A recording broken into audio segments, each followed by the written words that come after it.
Podcast da MIT Technology Review Brasil.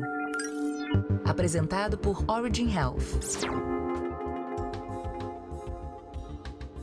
Olá, bem-vindas e bem-vindos ao podcast da MIT Technology Review Brasil, apresentado pela Origin. Eu sou Laura Murta, estou com Camila Pepe e Jonas Sertório. E no episódio de hoje a gente traz um artigo da própria Camila, também publicado na nossa edição digital de saúde, que conta um pouco da jornada de uma tecnologia até ser ofertada à população. Lembrando que essa é a vertical de saúde da MIT Technology Review Brasil e semanalmente você pode acompanhar as nossas discussões sobre biotecnologia e inovação. Faça parte da comunidade MIT Technology Review Brasil e assine nosso conteúdo em mittechreview.com.br/assine. MIT Tech Review/assine. O que define, então, o que tipo de tratamento que um paciente vai ter acesso? Segundo a Camila, além da necessidade de prescrição do medicamento adequado para cada caso, que cabe ao médico, a oferta desses produtos também exige um longo processo, desde o desenvolvimento até a chegada ao paciente. Essa trajetória está dividida, então, em 3 etapas principais: a aprovação do registro, a aprovação do preço permitido para comercialização e inclusão da tecnologia nos sistemas de reembolso público ou privado. Em 1999 foi criada a Agência Nacional de Vigilância Sanitária, Anvisa, que é uma autarquia sob regime especial e que tem a finalidade de promover a proteção da saúde da população por intermédio do controle sanitário, da produção e consumo de produtos e serviços submetidos à vigilância sanitária, inclusive dos ambientes, dos processos, dos insumos e das tecnologias a eles relacionadas. É nessa fase que os medicamentos recebem a aprovação da bula, que pode ser encontrada no website da Anvisa e dentro das caixas dos produtos que adquirimos. E desde 2000, os medicamentos também têm seus preços regulados pela Câmara de Regulação do Mercado de Medicamentos, a CMED, um órgão interministerial cuja secretaria executiva é ocupada pela agência reguladora. E uma vez que o medicamento tem seu registro aprovado pela Anvisa e seu preço aprovado pela CMED, ele pode ser disponibilizado no mercado. A partir desse momento, o paciente pode comprá-lo com recursos financeiros próprios. Antes disso, o acesso pode acontecer de maneiras alternativas, como via importação ou por meio da participação em ensaios clínicos que envolvam o uso desses medicamentos para comprovação de eficácia e segurança. Agora, o acesso a medicamentos de maneira ampliada ele acontece no Brasil quando eles passam a compor a lista de oferta do Sistema Único de Saúde, o SUS, e o rol de produtos e procedimentos de cobertura obrigatória pelas operadoras de planos de saúde. Dessa maneira, os tratamentos estão aptos a serem disponibilizados tanto aos usuários do sistema público quanto aos beneficiários da saúde suplementar, sendo em ambos os casos a inclusão precedida por um processo guiado pela avaliação de tecnologias em saúde, que é conhecida pela sigla ATS. Então, perguntando para a própria autora, Camila, explica para os nossos ouvintes como é que isso é feito. Legal, Laura. Então, essa análise, ela trata de permitir que o gestor tome a decisão de incorporação ou não de uma nova tecnologia baseada em alguns pilares principais. O primeiro dele é avaliar se essa nova tecnologia ela é eficaz e segura para o paciente. O segundo é entender se a nova tecnologia tem uma boa relação de custo-efetividade em comparação com a tecnologia atualmente disponível para o paciente. E o terceiro é entender se essa nova tecnologia ela é factível de ser oferecida por esse gestor, que na prática significa entender se existe verba suficiente para subsidiar o financiamento para os pacientes elegíveis ao seu uso. Desde 2011, o grupo que assessora o Ministério da Saúde nas atribuições relativas à incorporação de tecnologias em saúde pelo SUS é a Comissão Nacional de Incorporação de Tecnologias no Sistema Único de Saúde, conhecida como CONITEC, mas uma trajetória de aprendizado e de familiarização com os conceitos de ATS foi fundamental e começou anos antes do surgimento da própria CONITEC. A gente teve em 2002 a criação da Secretaria de Ciências, Tecnologias e Insumos Estratégicos, que é a SCTI. Em 2006, a criação do BRATS, que é o Boletim Brasileiro de Avaliação de Tecnologias em Saúde, que tem o objetivo de informar sobre novas tecnologias registradas no mercado brasileiro. Um outro marco importante foi, em 2008, a criação do REBRAT, que é a Rede Brasileira de Avaliação de Tecnologias em Saúde, que tem o objetivo de melhorar a capacidade regulatória do Estado, de definir critérios de priorização e até de diretrizes metodológicas para os estudos de ATS. Em 2010, a criação dos NATs, que são os Núcleos de Avaliação de Tecnologias em Saúde, em hospitais públicos de ensino. E esses NATs, eles levam a cultura de ATS para os hospitais e auxiliam o gestor do hospital a tomar decisões quanto à inclusão e à retirada de tecnologias e até mesmo de ter um uso mais racional dessa tecnologia. E em 2011, a criação da própria Conitec. A Conitec, como eu falei, ela tem esse objetivo de assessorar o Ministério da Saúde nas atribuições relativas à incorporação, mas também à exclusão ou alteração de tecnologias em saúde pelo SUS e também a constituição ou alteração do protocolo clínico e diretrizes terapêuticas. No mercado privado, a gente também tem a configuração de um processo de ATS bem estabelecido para a definição dessas tecnologias que fazem parte do rol de procedimentos de cobertura obrigatória. E desde 2014, o Comitê Permanente de Regulação da Atenção à Saúde, que é o COSAúde, atua neste campo. O que acontece é que as operadoras de planos de saúde elas são obrigadas a oferecer aos seus beneficiários todos os procedimentos incluídos nessa lista que chamamos de lista de cobertura mínima obrigatória. E por que a gente fala cobertura mínima obrigatória? Porque a operadora ela tem liberdade de oferecer mais do que está estabelecido pelo rol, mas não menos. Em setembro de 2022, foi publicada a Lei 14.454, que também torna obrigatório o fornecimento de tratamentos ou procedimentos prescritos por médico ou odontólogo assistente que não estejam previstos no rol, desde que exista comprovação de eficácia à luz das ciências da saúde, baseada em evidências científicas e plano terapêutico, ou existam recomendações feitas pela Conitec ou recomendação de, no mínimo, um órgão de avaliação de tecnologias em saúde que tenha renome internacional. Mas essa lei ela dá margem a interpretações variadas e, por isso, até o momento, não temos visto a sua aplicação sendo feita de forma eficiente no mundo real.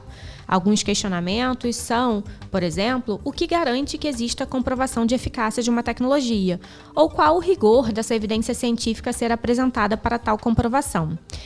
E tecnologias que têm eficácia comprovada, mas possuem críticas quanto à segurança do paciente, devem ser cobertas? Quais seriam os órgãos de avaliação de tecnologia considerados de renome internacional? Diante de todas essas dúvidas, a gente acaba não tendo visto a aplicação dessa lei de forma eficiente ainda no momento. Jonas, no Brasil, além do nível nacional, como a Conitec e o COSAúde que a Camila trouxe, esse processo de ATS ele pode acontecer em outras esferas e como tem se desenvolvido e tem sido aplicado esse processo de ATS em outros países? Bom, Laura, alguns estados do Brasil, como o estado de São Paulo, têm um processo de ATS bem estabelecido para avaliar tecnologias que serão oferecidas de forma gratuita à população, independentemente de serem tecnologias oferecidas pelo SUS. Da mesma forma, municípios, hospitais ou qualquer outro prestador de serviço pode também usar as ferramentas de ATS para subsidiar seu processo de decisão, buscando entender os benefícios que a oferta da tecnologia pode oferecer aos seus usuários. Na saúde suplementar, a mesma lógica pode ser aplicada. Como explicado anteriormente sobre o conceito de rol de cobertura mínima obrigatória, as operadoras de saúde têm liberdade para decidir ofertar tecnologias não contidas no rol para seus beneficiários. Muitas vezes, a ATS é utilizada pelas próprias empresas nesse processo de decisão. No mundo, algumas agências de renome são as agências do Reino Unido, do Canadá e da Austrália. Em 1999 foi criado no Reino Unido o National Institute for Health and Care Excellence, o NICE, com o objetivo de gerar recomendações que orientem as decisões em saúde no sistema inglês, o National Health Service, NHS. Vale lembrar que o NHS é um sistema universal e gratuito, assim como o SUS. O NICE é uma organização independente do governo em relação à sua governança e à tomada de decisão, e produz não apenas estudos de ATS, mas utiliza esses resultados para propor diretrizes ao NHS para o uso das tecnologias em saúde. As recomendações são baseadas na análise de evidências clínicas e econômicas, a partir de avaliações elaboradas por um comitê independente com a participação dos principais envolvidos, incluindo o NHS, pacientes ou representantes dos pacientes, a academia e a indústria farmacêutica. Na Europa, foi organizada a European Network for Health Technology Assessment, a EUNET-HTA, para criar uma rede eficaz e sustentável para ATS em toda a Europa. A rede foi criada para ajudar a desenvolver informações confiáveis, oportunas, transparentes e transferíveis para contribuir com a ATS nos países europeus.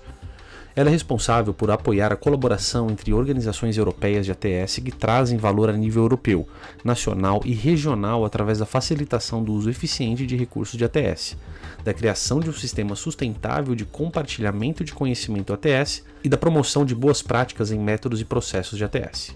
No Canadá, a Canadian Agency for Drugs and Technologies in Health é uma organização independente, não governamental e sem fins lucrativos com o objetivo de revisar as tecnologias e orientar os planos públicos do Canadá sobre as decisões de financiamento de medicamentos.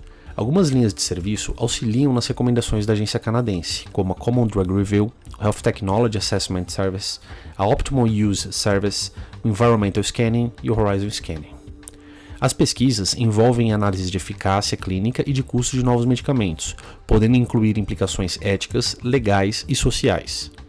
Processos ou protocolos de saúde atuais para permitir uma melhor compreensão do cenário nacional ou internacional, análise de novas e emergentes tecnologias de saúde que provavelmente terão um impacto significativo na prestação de cuidados de saúde no Canadá e aconselhamento a empresas farmacêuticas sobre seus planos iniciais de desenvolvimento de medicamentos a partir de uma pesquisa de ATS. Já na Austrália, existem 3 comitês associados ao governo que realizam ATS: a Prosthesis List Advisory Committee, a Medical Service Advisory Committee e o Pharmaceutical Benefits Advisory Committee. Os membros dos comitês são indicados pelo governo australiano e incluem médicos, farmacêuticos, consumidores, economistas de saúde e representantes da indústria. Esses comitês são órgãos estatutários independentes. E Camila, e esse processo, de avaliação de tecnologias em saúde, a ATS, da forma como ele vem sendo desenvolvido aqui no Brasil, mas também por outras agências do mundo, como já nos falou, considerando as evidências, a avaliação econômica e de impacto orçamentário, ele tem sido considerado suficiente pelos pesquisadores e até pela sociedade, pensando nesses fatores, que são considerados e, consequentemente, nas decisões que são tomadas? Então, Laura, o cenário atual ele é marcado pelo surgimento de muitas novas tecnologias, sejam elas medicamentos, procedimentos ou produtos para a saúde, para cobrir essas necessidades médicas não atendidas. Essas novas tecnologias quase sempre têm um custo alto associado, mas em contrapartida trazem um aumento na sobrevida dos pacientes, evitam eventos indesejados por eles ou melhoram a sua qualidade de vida. Em um cenário de restrição orçamentária, em que existe uma quantidade finita de recursos para financiar todas essas tecnologias disponíveis, é preciso utilizar métricas que ajudem os gestores a guiar suas decisões. Atualmente, as agências de ATS são responsáveis por coordenar esse processo no Brasil. Entretanto, os instrumentos atuais podem não ser os melhores para a tomada de decisão. Eles são baseados majoritariamente em uma análise da evidência científica para comprovação de eficácia e segurança, em resultados de análise econômica que combina os benefícios clínicos e os custos associados e no impacto orçamentário que calcula o montante de dinheiro necessário para viabilizar o acesso dos pacientes a essas tecnologias. Em alguns casos, usar exclusivamente essas métricas pode levar a decisões incorretas. Atualmente já se fala na inclusão de evidências de mundo real para aprimorar essas análises, que na prática seria usar não apenas dados de eficácia encontrados em ambientes controlados dos ensaios clínicos, mas também observando o impacto clínico de uma tecnologia no mundo real, no seu uso fora deste ambiente controlado, passando a se chamar efetividade. A discussão do uso de evidências de mundo real tem sido feita tanto no momento da tomada de decisão ou até mesmo após, como forma de avaliar a eficiência de tecnologias já incorporadas e, quem sabe, alterar uma decisão de incorporação depois do seu uso no mundo real. Já se sabe, por exemplo, que o FDA tem usado evidência de mundo real em análises para aprovação ou expansão do uso de medicamentos nos Estados Unidos, principalmente no cenário de doenças raras e oncológicas. No processo de institucionalização da ATS no mundo, alguns desafios que dificultam o estabelecimento de programas de ATS, especialmente para os países desenvolvidos e em desenvolvimento, assim como para o Brasil, já foram identificados. Acredita-se que o melhor caminho seja a combinação das métricas de ATS com análises de contexto. A inclusão, por exemplo, de fatores sociais e dados associados ao uso de inteligência artificial nesse processo pode induzir o desenvolvimento de políticas públicas de saúde mais eficientes, viabilizando um acesso mais amplo às tecnologias promissoras que trazem impacto direto na vida dos pacientes e de seus familiares. E o nosso entrevistado hoje aqui no podcast é o Guilherme Julian, que é diretor sênior para a geração de evidências para a América Latina. Bem-vindo, Guilherme. Obrigado, Laura. Obrigado, Camila, pelo convite. Fico muito contente em participar aqui dessa discussão com vocês. Guilherme, o artigo ele fala sobre a possibilidade do uso de dados de mundo real para aprimorar o processo de avaliação de tecnologias em saúde, a ATS. E aí eu queria ouvir de você, até para a gente contextualizar os nossos ouvintes, qual é a definição de dados de mundo ou de vida real? A definição ela é bem simples, e eu sempre gosto de trazer que, basicamente, são todos os dados que foram obtidos fora de um estudo clínico randomizado. Ou seja, quase tudo. A gente tem desde dados de contas médicas, dados de inquéritos de saúde, que, por exemplo, o próprio Ministério da Saúde já faz com pesquisas nacionais, Pesquisa Nacional de Saúde, ou até do bem-estar do adolescente, tem várias. Então, eu acho que a primeira coisa, né, que é importante definir, porque real world, estudos de vida real, dados de vida real são um buzzword, mas são bastante feitos há bastante tempo, desde 1800 na prática, com estudos epidemiológicos. Perfeito, Guilherme. Como a Laura falou, né, na própria matéria eu comento sobre essa possibilidade do uso desses dados de mundo real dentro da ATS. E aí eu queria que você contasse um pouco aqui pra gente se existe alguma recomendação de como esses dados devem ser utilizados quando a gente está pensando numa avaliação de tecnologia em saúde, se existe algum guideline, alguma recomendação de como a gente deve estar trabalhando com esse tipo de informação. Existem alguns guias, mas aí quando a gente pensa no Brasil, até a gente tem um pouco antigo de avaliação de efetividade, mas não é tão utilizado aqui do Ministério.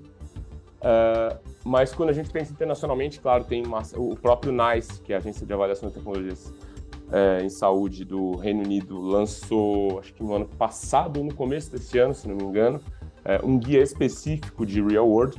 Então, existem guias, mas hoje em dia, por exemplo, no Brasil, né, falando de Brasil mesmo, a gente não tem uma recomendação específica para a ATS. A Anvisa soltou, né, que é um órgão regulatório, não tem nada a ver diretamente com a ATS, mas a Anvisa soltou o primeiro guia deles agora em setembro para uso de dados de vida real para a finalidade regulatória. E isso ainda está em consulta pública e tudo mais. Para a ATS, a gente ainda não tem algo muito específico. Se discute muito, o próprio Ministério faz muitas iniciativas de estudo de vida real, mas ainda não tem algo formal, vamos dizer assim, ou uma recomendação estrita em ATS. Agora, Guilherme, assim, né, você falou que os dados, eles, enfim, qualquer coisa que não esteja num ensaio clínico, né? E eu queria te perguntar se você tem exemplos, né, dentro do nosso processo, seja público ou privado, você comentou dessa questão da Anvisa também, e também globalmente, do uso desses dados, né, como é que ele pode ter feito diferença para a decisão. Então, não só dados, né, de efetividade, mas talvez dados de custo, assim, o que você tem para dividir com a gente? Tem uma série de possibilidades, e acho que eu sempre gosto de trazer exemplos com dados administrativos, como no sistema público, né? A gente tem o DataSUS. Na verdade, o DataSUS é o departamento de tecnologia do SUS, engloba um monte de coisas, público e privado, mas pensando nos dados de produção ambulatorial e de produção hospitalar, por exemplo, que cobrem o SUS. A gente tem alguns exemplos bem interessantes, não só para custos, mas também muitas vezes para entender a população elegível, o tamanho da população elegível de fato, para, por exemplo, ter um impacto orçamentário mais refinado, não só baseado em epidemiologia, dados epidemiológicos, que muitas vezes são internacionais. Tem inclusive duas publicações bem interessantes do grupo da UFMG, que eles fazem a avaliação do impacto da população elegível em impacto orçamentário teórico e quantos de fato foram os pacientes que foram incluídos, que utilizaram aquelas tecnologias 2, 3, 4 anos depois. Então eles fizeram o pré e o pós e era muito diferente, muito diferente. em um dos anos dava 200% de diferença. Isso, claro, tem uma curva natural de adoção das tecnologias, mas ainda assim, se a gente reduz em 30%, 40%, 20%, ou até aumenta uma população elegível, a gente tem muito mais certeza, aliás, muito menos incertezas no processo todo de ATS. Então, esse é um exemplo que eu gosto de trazer muito, porque diminuir 30% de uma população elegível sem mudar nenhum número de custo, a gente já tem um uma redução muito importante do orçamento. Esse é um que eu gosto muito, tem alguns exemplos desses. Além disso, é bastante interessante pensar em exemplos de estudo de carga da doença, aí sim já entrando mais na perspectiva de custos de fato. Os estudos de carga de doença são interessantes para a gente ter, por exemplo, modelos mais acurados com os dados brasileiros. A gente tem um ponto de custos quanto a SIGTAP, que é a tabela hoje, né, praticada do SUS, que só tem o reembolso centralizado, ou seja, o reembolso federal, não inclui repasses estaduais, repasses municipais ou verbas institucionais, então a gente tem um valor um pouco subestimado quando a gente pensa em tabela SUS. Na perspectiva uma perspectiva que eu também acho bastante interessante seria de efetividade, então, ou seja, ver a eficácia em vida real, ou seja, a efetividade de algumas tecnologias que já estejam disponíveis no SUS, por exemplo, ou no Sistema Suplementar de Saúde, considerando, por exemplo, algumas ou diminuição de taxa de hospitalização, ou diminuição de custos relacionados a isso. Isso tudo pode ser utilizado para ter, de novo, uma menor incerteza. Eu prefiro falar isso porque a gente sempre vai ter um pouco de incerteza no processo, e quanto mais dados mais próximos da realidade, a gente tem mais claro isso, mas só diminuindo as incertezas, que é a função, na verdade, desses dados, dessas informações de mundo real. Muito bom, Gui. Quando a gente fala até desses dados de mundo real, principalmente aqui no Brasil, a gente escuta muito falar sobre essa escassez de dados, né? A gente tem uma dificuldade de identificar esses dados, sejam eles de efetividade, como você trouxe, ou até mesmo de custo. Mas um bom exemplo que a gente tem e que eu enxergo como uma grande fonte de informação de dados de mundo real, de utilização de recurso, ou até mesmo de custo, é o próprio DataSUS, que você até já trouxe aqui como um exemplo. E aí eu queria que você contasse até um pouco, até você tem experiência desse tipo de dados em outros países, quão o DataSUS tem de relevância, né, essa qualidade dessa informação, o que mais que a gente poderia, de repente, extrair de informação dele, até aplicar isso dentro dos modelos de ATS, ou até mesmo, uma coisa que eu sempre fico pensando é como a gente consegue ter tipo um DataSUS, mas para dados de efetividade, né? Que no DataSUS a gente encontra muita informação de utilização de recurso, de custo, mas a gente não encontra dados referentes a, né, dados clínicos do paciente para que a gente possa ter essa informação de efetividade. Você enxerga isso como uma possibilidade? Conta um pouco para a gente sobre isso. Vamos lá, eu sou suspeito porque sou um grande fã dos dados do DataSUS. Acho que quanto mais a gente usa os dados que já estão disponíveis, mais a gente aprimora eles, mais entende os dados que estão faltantes. Então, eu venho trabalhando com o DataSUS, acho que já faz uns 7, 8 anos.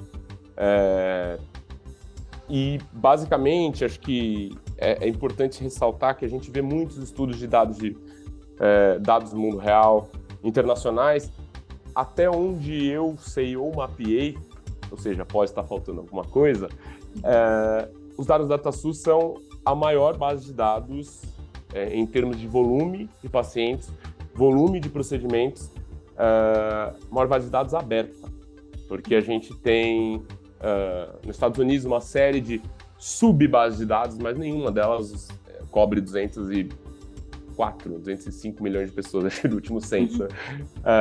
Então, a cobertura é imensa. Os dados são públicos, isso é uma coisa que é muito, muito importante para a gente poder desenvolver estudos. Aí eu falo a gente, comunidade acadêmica como um todo, não só em perspectivas de indústria farmacêutica, mas também academia, o próprio jornalismo por si só, que muitas vezes a gente vê alguns casos que o próprio DataSUS, como produção, serve para embasar algumas discussões. Então, acho que é uma democratização muito, muito interessante e importante dessas informações, desse acesso a essas informações. Quanto o que a gente tem hoje, é um mundo de coisas que a gente tem no DataSUS. Quanto a dados de produção ambulatorial, dados de produção hospitalar, dados de medicamentos e componentes especializados de atenção farmacêutica, que são já de alto custo ou de alta complexidade em alguns casos. Tudo isso a gente consegue ter bem mapeado no DataSUS de maneira aberta. Então a gente consegue ver como os pacientes são tratados, ou seja, tratamento com droga A, depois com droga B, com droga C, ou B, C, A, os padrões de tratamento, como esses pacientes estão sendo tratados. E nessa linha, que aí já puxando um pouco para o ponto da sua pergunta do DataSUS de efetividade, ou algo um pouco mais amigável, vamos dizer assim, o próprio Ministério, se não me engano, em uma parceria com a Rebratos no passado, fez uma iniciativa que era o SABES, que era um sistema em que se podia ver os padrões de tratamento, de fato. Então, como estavam sendo feitos, além da diretriz de tratamento, que é a teórica, né? Então, como em teoria deve ser feito o tratamento no sistema de saúde, até como de fato está sendo feito. É uma linha que foi feita, ele foi descontinuado, depois voltou, ainda é uma coisa um pouco intermitente essa iniciativa, mas é um exemplo interessante. Ele não traz efetividade, mas o trazer efetividade é uma coisa que é bem importante de pensar e refletir. Quando a gente vai trabalhar com dados administrativos, como são os dados do DataSUS, de produção ambulatorial e hospitalar, existe uma possibilidade de viés econômico de reembolso. A finalidade daquele dado é o reembolso, não é o segmento clínico. Então, para a gente conseguir extrair informações de efetividade, de eficácia, características do paciente, a gente precisa muitas vezes utilizar proxies. Se um paciente fez certo procedimento, isso caracteriza uma doença mais grave ou um estágio mais avançado da doença, ou uma hospitalização. Então, isso é uma coisa que é muito feito, muito caso a caso, mas o que é interessante se pensar, hoje em dia a gente tem uma série de bases de dados no SUS, no DataSUS.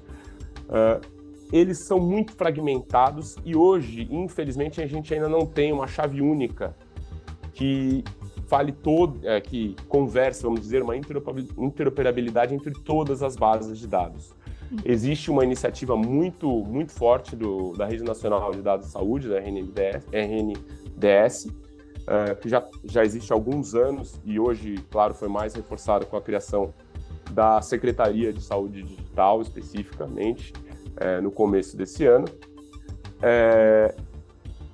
e como que a gente consegue ter, uma vez que a gente consiga ter todas ou boa parte das bases se conversando, fica mais fácil de avaliar efetividade, outras características desse paciente, mortalidade, porque a gente tem também o sistema de mortalidade, que é o SIM, que aí não cobre só o SUS, ele cobre todo o Brasil.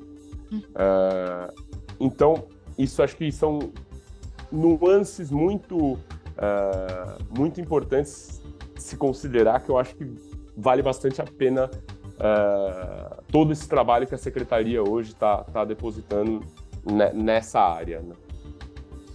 Perfeito, Gui. Agora, até para a gente encerrar, se a gente olha para uma perspectiva futura aí, né, chegada de terapia gênica, terapias avançadas e tal, você acha que existe um nicho, né, onde a gente vai precisar formatar melhor essa questão sobre como usar o dado de mundo real para ATS, especificamente, né, aqui falando de ATS, para que a gente consiga, de fato, incorporar essas tecnologias? Você vê, assim, essa perspectiva mesmo, né, de uma necessidade de uma publicação de um guia de recomendação sobre o uso, né? Que tipo de dado vai ser aceito?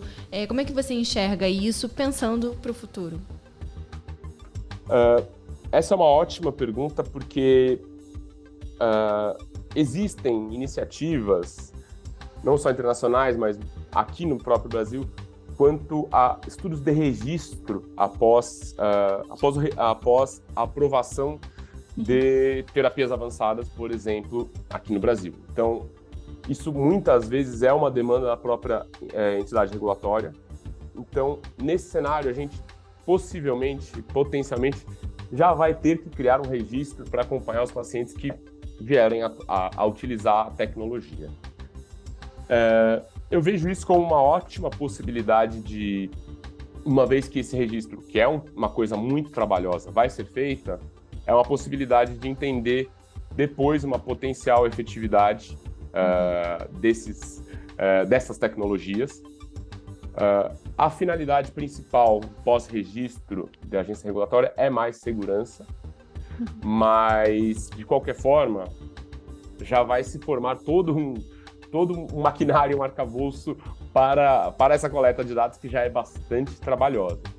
Então, eu vejo isso como uma boa possibilidade, porque, considerando assim, que estas tecnologias, no geral, vão entrar no sistema de saúde, seja suplementar ou no sistema único de saúde, é de interesse de todos estes pagadores ter uma informação quanto à efetividade e, potencialmente, até quem sabe, desenvolver acordos baseados em performance, de fato, ou não necessariamente também, isso não precisa ser feito para tudo, e nem muitas vezes a gente até chega a discutir, achando que, por exemplo, esses acordos podem ser aplicados a tudo. Óbvio, tem que ser visto e discutido caso a caso. Eu vejo como uma boa possibilidade de se utilizar dados e se utilizar esse maquinário, vamos dizer assim. Quanto a guias, eu já vi também no passado, o próprio Ministério da Saúde já estava fazendo uma série de iniciativas, até abriu um edital de guias, de desenvolvimento de guias de real world, no âmbito de ATS. Hoje em dia eu não sei como essa iniciativa está, mas eu acho que seria sim interessante, especialmente pensando na avaliação de efetividade, porque são dados mais complexos que exigem uma série de avaliações e de avaliações de cofatores, covariáveis, não é uma coisa tão mais simples. A gente tem que corrigir por uma série de características dos pacientes. Então, eu acredito que seria uma boa possibilidade, uma boa iniciativa, e o próprio Ministério da Saúde já fez no passado e segue fazendo estudos de efetividade pós-incorporação, desde você previr lá atrás, em 2017, acho, em que após a incorporação foi aberto um edital para um estudo de efetividade, então acabou sendo uma maneira de fazer, né, de ter esse segmento.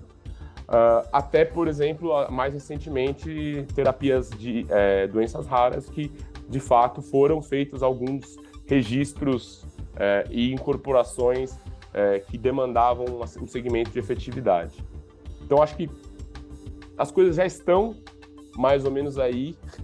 Talvez valesse sim a pena desenvolver uma harmonização disso tudo dentro de um guia, dentro de uma diretriz ou recomendação, às vezes não uma diretriz proibitiva, mas recomendação apenas. Beleza.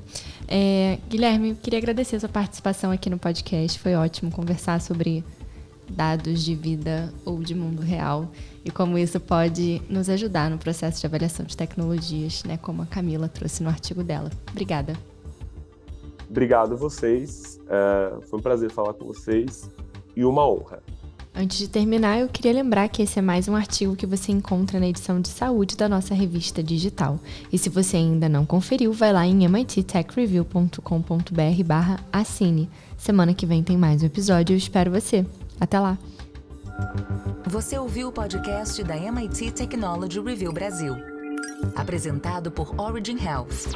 A maior publicação de tecnologia do mundo agora está no Brasil.